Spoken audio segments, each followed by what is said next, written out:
الكريم أما بعد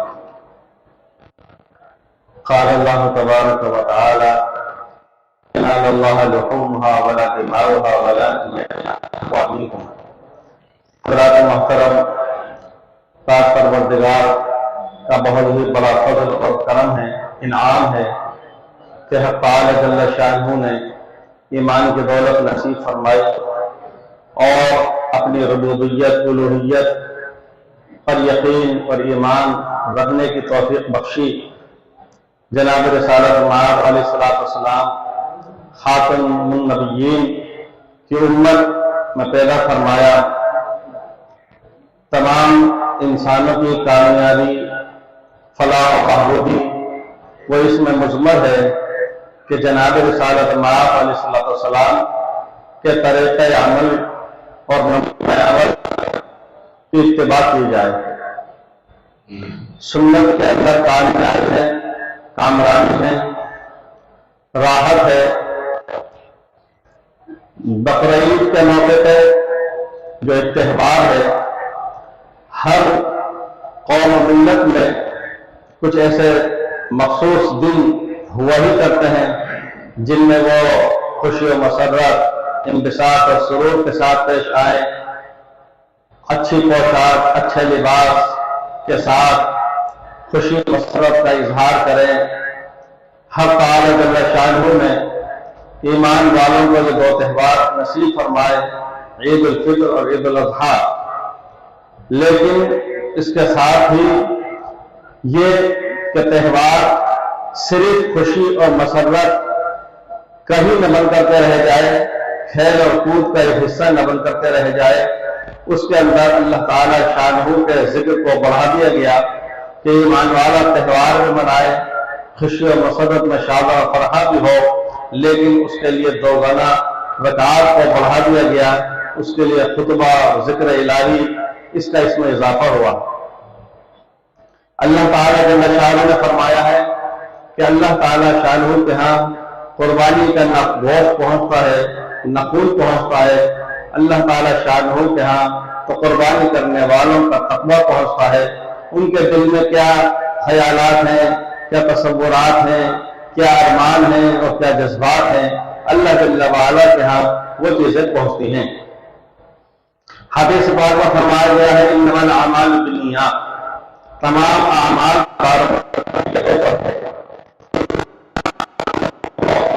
اس کی نیت کے اندر صرف اللہ تعالیٰ کو کرنے کا جذبہ ہو تو وہ عمل اگر ظاہری طور پر رائی کے دانے کے برابر بھی ہو، ذرے کی مقدار کا بھی ہو، لیکن اللہ تعالیٰ شانہ کے ہاں وہ پہاڑوں سے زیادہ وزنی ہوا کرتا ہے. اور اسی لیے حدیث پاک میں فرمایا گیا ہے کہ نیت المؤمن ابلغ من عملہ، ایمان والے کی نیت اس کے عمل سے بہت بڑی ہوئی ہے. ایک شخص ہے وہ 80 سال کی عمر پاتا ہے اور ایام منہیہ کے علاوہ وہ یعنی سال بھر میں 5 دن کے روزے کو رکھنا حرام ہے، اس کے علاوہ پوری زندگی وہ روزہ رکھتا چلا جائے تو آخر وہ کتنے کے روزہ رکھ لے گا. ایک شخص زندگی بھر اگر ہر سال زکات بھی دیتا چلا جائے آخر پوری زندگی کے اندر وہ کتنا مال صرف کر لے گا.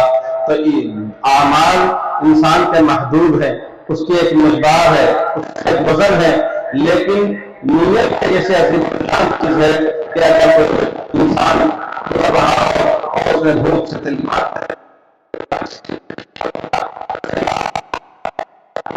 دیکھا، اس کے دل میں اگر رحم آیا، اس کے دل میں اگر یہ ارمان آئے کہ کاش میرے پاس وقت میں پانی ہوتا تو میں اس کی پیاس بجھاتا، کاش میرے پاس انتظام ہوتا تو میں اس کی ضرورت کو پورا کرتا، تو اس کی وجہ سے اگر میرے دل میں یہ بھی جذبات ہے کہ اگر میرے پاس کاش اس قحط سالی کے دور میں پہاڑ کے برابر بھی سونا ہوتا تو میں اس کو صدقہ خیرات تو اس کو وجہ سے ایمان والی کی نیت اس کے عمل سے بہت بڑی ہوئی ہے.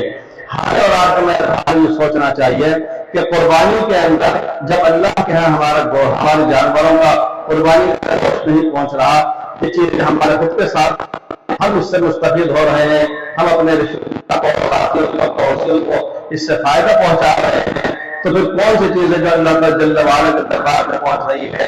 وہ اخلاص ہے. جب ہم اللہ کو راضی کرنے کے لیے قربانی کر رہے ہیں، جب ہم کے نقش قدم چلتے ہوئے قربانی دے رہے ہیں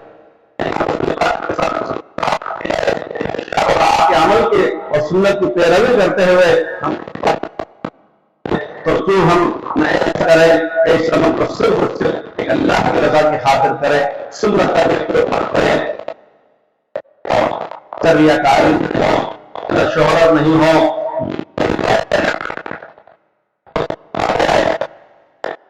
بہتر سے بہتر ہو، صحت مند ہو، تندرست ہو، جتنا ہو وہ بہت ہرگز نہیں ہے کہ انسان پیسے تو بہت زیادہ خرچ کر دے، جانور بہت قیمتی لے لے، یہ پرورش اس کی کر لے، لیکن اس کی ویڈیو بنائی جا رہی ہو، اس کی نمائش ہو رہی ہو، اس کے لیے لوگوں کو جمع کیا جا رہا ہو، اس کے لیے تماشا دکھایا جا رہا ہو، یہ چیزیں اخلاص للہیت کے خلاف ہیں۔ اور اللہ جل وعلا کے ہاں میدان محشر میں سب سے پہلے جس چیز کا حساب و کتاب ہوگا اس کے اندر اخلاص اور ریاکاری کے اوپر بھی محاسبہ ہوگا۔ اس لیے ایمان والوں کو چاہیے کہ جب وہ اللہ کی رضا کی خاطر کر رہے ہیں، کسی کو اور کو خوش کرنے کے لیے نہیں کر رہے ہیں، تو کیوں وہ ایسے کام کریں؟ بے شک کسی کے دل کو چیر کر کے نہیں دیکھ لیا گیا، لیکن ظاہری طور پر یہی سمجھا جا سکتا ہے کہ ویڈیو بنا کر کے اس طرح سے اس کا نشر کرنا، اس کا کسی کو پہنچانا، بہرحال یہ منشا شریعت کے خلاف ہے، اس لیے اس سے بچنا ہی چاہیے۔ پھر اسی کے ساتھ ساتھ جو نزاکتیں اور جو باتیں ابھی بیان کی گئی ہیں، بتلائی دی گئی ہے، تو اس کی ویڈیو بنانا، ذبح کرتے وقت اس کے خون کی، اس کے کرتے وقت یہ چیزیں انتہائی غلط ہیں اور کئی اعتبار سے غلط ہیں، نامناسب ہیں۔ اس لیے ان چیزوں سے ہمیں بہت ہی زیادہ پرہیز کرنا چاہیے۔ اس کی وجہ سے ایسے بھی باہر مرتبہ ہوا کہ کہیں کسی اور میں، دنیا کے کسی اور کنارے پہ کہیں کوئی چیز وجود میں آئی، کہیں پریشانی یہاں ہو گئی، اس لیے ہمیں احتیاط کرنا چاہیے۔ حضرت علی رضی اللہ تعالیٰ عنہ فرماتے ہیں کہ ہمیں رسول پاک علیہ السلام نے ارشاد قربانی کے جانور کی آنکھ کو، اس کے کان کو پٹک کر لیں،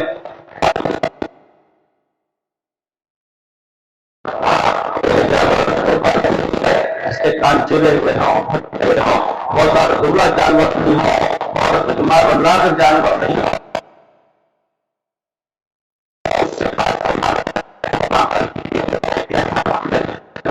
نہ بھولے، ہم اپنے پڑوسیوں کو سکھ میں نہ بھولیں۔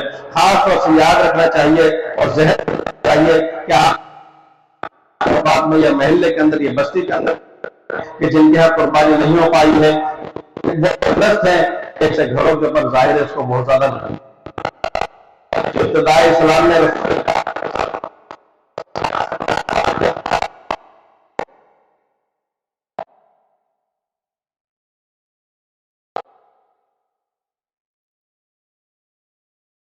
کہ انسان وہ قربانی کرے اور پورا کا پورا جہنم کاٹ کر کے اپنے یہاں فریز کے اندر، فریزر کے اندر محفوظ کر لے اور مہینوں اسی سے خود ہی اکیلا تنہا فیضیاب ہوتا رہے۔ اس لیے بہتر ہے، مستحب قرار دیا گیا ہے کہ قربانی کے گوشت کے 3 حصے کر لینا چاہیے، ایک حصہ خود کے گھر کے لیے، ایک حصہ رشتہ داروں کے لیے اور ایک رشتہ غربا ہمارے آپ کے لیے یہ ثابت ہوگی۔ آخر کے اندر ایک بات عرض کرنی ہے کہ اللہ جل وعلا نے کتاب و سنت کو معیار قرار دیا ہے۔ قرآن حکیم یہ ہدایت کا منبع ہے، خزانہ ہے، سرچشمہ ہے۔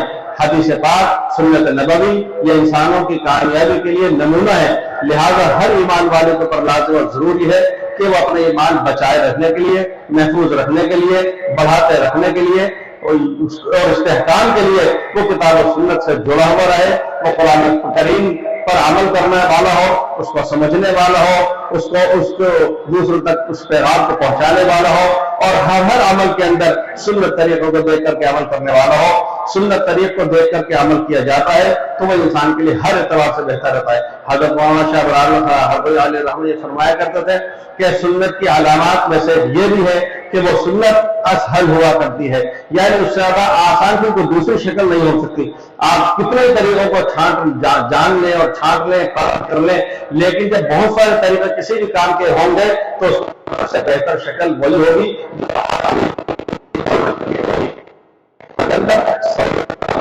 اور سنت اکمل اور اجمل بھی ہوا کرتا ہے، یعنی اس کے اندر خوبصورتی بھی ہوا کرتی ہے، اس کے اندر اچھائی خوشنمائی ہوا کرتی ہے.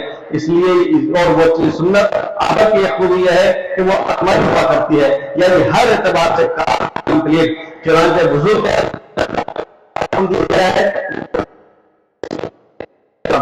ایک مرتبہ اس کو فرض قرار دیا ہے. حدیث پاک میں سنت نبوی سے ہمیں آپ کو کیا معلوم ہوا کہ 3 ہونا سنت ہے. لہذا سنت ایک ایسا عمل ہے جو اکمل ہوا کرتا ہے، ہر اعتبار سے کامل کمپلیٹ، تمام خوبیوں کا بلندر اور اشتہار کیے ہوئے. لہذا ایمان والوں کو چاہیے کہ وہ ہر عمل کے اندر سنت کو اپنے ساتھ رکھنے کی کوشش کریں، تو وہ حل بھی ہوگا، ان کے لیے آسان بھی ہوگا اور ان کے لیے اکمل بھی ہوگا. پاک پروردگار سارے اس جوڑنے کو یہاں پر بار بھائی عالم قبول کروائے. جب عید الاضحیٰ کی نماز یہ واجب ہے، اس کے اندر 6 زائد تکبیریں ہوا کرتی ہیں اور خطبہ بھی ہوا کرتا ہے. جمعے میں پہلے ہوا کرتا ہے، اس میں بعد میں ہوا کرتا ہے. عید الاضحیٰ کی نیت اس طریقے سے کی جاتی ہے: 2 رکعت نماز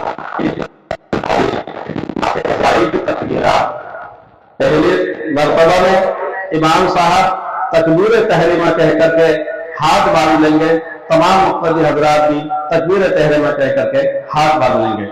پھر امام صاحب کی ثنا سبحانک اللہم پڑھیں گے. اس کے بعد 3 زائد تکبیریں واجب وہ کہی جائیں گی. ہر مرتبہ میں کانوں تک ہاتھ اٹھائے جائیں گے. 2 مرتبہ ہاتھوں کو چھوڑتے رہیں گے اور تیسری تکبیر کے بعد ہاتھوں کو باندھ دیا جائے گا. امام قرات کریں گے.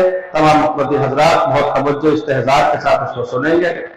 دوسری رکعت میں قرات کرنے کے بعد رکوع میں جانے سے پہلے 3 زائد تکبیریں کہی جائیں گی. امام صاحب 3 زائد تکبیریں کہیں گے. حسب معمول کانوں تک ہاتھ اٹھاتے رہیں گے اور ہاتھوں کو چھوڑتے رہیں گے. یہ 3 زائد تکبیریں دوسری رکعت کی ہوئی. پھر رکوع میں جانے سے پہلے رکوع میں جانے کے لیے حسب چوتھی تکبیر ہوگی اور وہی تکبیر ہوگی. نماز کے پھر خطبے کا سننا وہ واجب ہے. خطبہ کی نفسی سنت ہے، اس لیے جس وقت خطبہ ہوا کرتا ہے تو بہت دھیان توجہ سے اس کو سننا چاہیے. ہمارے بہت سے بھائی اور نوجوان دوست وہ نماز سلام پھیرتے ہی فوراً کھڑے ہو کر کے مجمع کو دائیں بائیں دیکھنا شروع کر دیتے ہیں. بھائیوں، یہ بات بہت نامناسب ہے. بہت ہی یکسوئی ادب کے ساتھ میں، استحضار کے ساتھ میں، اطمینان کے ساتھ میں خطبہ کا سننا واجب ہے. اس کو سنا جائے. اس کے بعد پھر دعا ہوتی ہے. اس کے اندر ملک و ملت کی، امن و امان کی، یہ ساری دنیا کی دعا ہوتی ہے. اس میں امام صاحب سے دعا کراتے رہے، دعا کراتے رہے. ہم سب کو دل کے گہرائی کے ساتھ آمین کہتے رہنا چاہیے. السلام علیکم ورحمۃ اللہ. Thanks for watching. Don't forget to like, comment, share and subscribe to Al Wahid channel.